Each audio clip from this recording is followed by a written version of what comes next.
नमस्कार, मैं कैलाश विश्वकर्मा, संपादक यशस्वी दुनिया और पत्रकार मित्र मेरे श्याम राठौर कुरावन के एक ग्राउंड रिपोर्ट लेकर आया हूं। दिल्ली मुंबई एक्सप्रेसवे पर सफर है या मौत का रास्ता।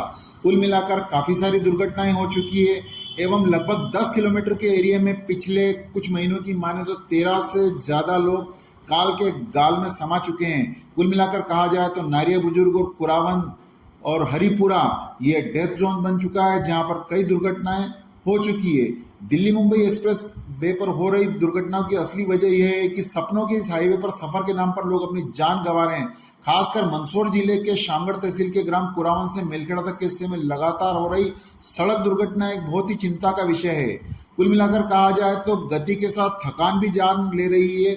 120 किलोमीटर प्रति घंटे की लिमिट है, परंतु वाहन 150 से 200 किलोमीटर प्रति घंटे की दौड़ा रहे हैं। रास्ते में जगह जगह रेस्ट रूम बनाए गए हैं, रेस्ट के प्लेस बनाए गए हैं, परंतु चालक बहुत शानदार रोड होने के कारण रेस्ट एरिया में रुक नहीं रहे और थकावट होने के बावजूद लगातार गाड़ी दौड़ा रहा है, जिसके कारण भी दुर्घटनाएं हो गई है। शामगढ़ के पुलिस थाने के एसआई अविनाश सोनी द्वारा मीडिया को बताया गया कि लोग एक्सप्रेस वे पर शराब का सेवन भी कर रहे हैं और कहीं न कहीं तेज गति एवं रेस्ट न करने के कारण थकावट भी दुर्घटनाओं का कारण आया है। और सीसीटीवी कैमरे की सुरक्षा के ऊपर भी सवाल उठे हैं। पिछले दिनों 13 मार्च के आसपास एक दुर्घटना हुई थी, जिसमें एक फॉर्च्यूनर एटलेन के बीच में जा गिरी थी। दोपहर 1 बजे इसका संपर्क कट गया था। इन्होंने अपनी लोकेशन किसी परिजनों को दे रखी थी और परिजनों की लोकेशन दोपहर 1 बजे गायब हुई, जो कि रात्रि 11 बजे एक्सप्रेसवे के कर्मचारियों द्वारा लगातार सर्चिंग करने के बाद यह मिले। बाद में शामगढ़ पुलिस थाने के सूत्रों से पता चला है कि इस फॉर्च्यूनर कार को किसी पिकअप द्वारा टक्कर मार दिया गया था, जिसमें 3 लोगों की मौके पर ही मौत हो चुकी थी। यह हरियाणा की गाड़ी थी और हरियाणा की गाड़ी थी, इसमें 3 लोगों की मौके पर मौत हो चुकी है। और सीसीटीवी कैमरे पर सवालिया निशान इसलिए लाजमी बनता है क्योंकि दोपहर 1 बजे से लोकेशन इस फॉर्च्यूनर की गायब हो गई थी, जो रात्रि 11 बजे परिजनों के कहे जाने के बाद इसकी सर्चिंग हुई, तब इसका पता चला कि इस गाड़ी की दुर्घटना हुई है। तो मौके पर अविनाश सोनी पहुंचे, उनके द्वारा शवों को निकाला गया एवं शामगढ़ पुलिस थाने लाकर पोस्टमार्टम कराकर शव परिजनों को सौंपा गया।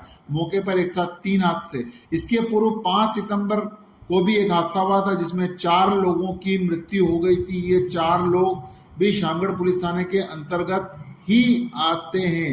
अब ऐसी दुर्घटनाएं क्यों हो रही है, इसके ऊपर कहीं न कहीं हमारे पत्रकार मित्र श्याम राठौर और मैं कैलाश विश्वकर्मा द्वारा कुछ पड़ताल की गई, जहां पर एटलन एक्सप्रेस वे के ऊपर कुछ जानवरों की हड्डियां पड़ी हुई मिली है। तो कहीं न कहीं यदि जानवर की हड्डियां हैं तो या तो ये जानवर किसी न किसी कारण से मरे हैं, और यदि मरे हैं तो किसी वाहन से मरे हैं। इसका जवाब एक्सप्रेस वे के अधिकारी और अथॉरिटी देंगे।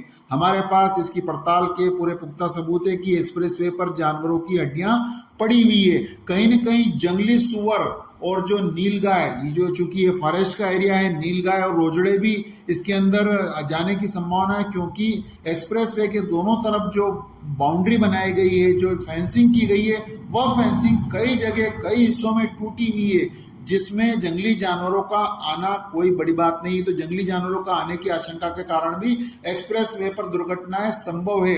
यदि बाउंड्री टूटी हुई है तो एक्सप्रेस वे, और जहां तक ग्रामीणों से प्राप्त जानकारी के अनुसार जो नीलगाय जो होती है वह 4 फीट हाइट की बाउंड्री को भी कूद के, यदि एक्सप्रेस कूद के भी खेतों में कूद जाती है, तो जब खेतों में कूद सकती है तो एक्सप्रेस वे पर भी कूद सकती है। फिलहाल हमारी सलाह है लोगों के लिए कि आप शराब, सिगरेट और इस प्रकार के नशीली चीज़ों का सेवन करके एक्सप्रेस वे पर न जाएं, प्रॉपर रेस्ट लें। और NHAI द्वारा हर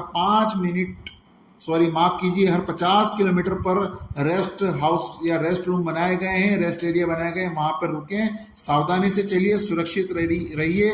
बहुत बहुत धन्यवाद, जुड़े रहिए। तो ये थी खबर पड़ताल श्याम राठौर और कैलाश विश्वकर्मा के द्वारा। जुड़े रहिए यशस्वी दुनिया से। बहुत बहुत धन्यवाद।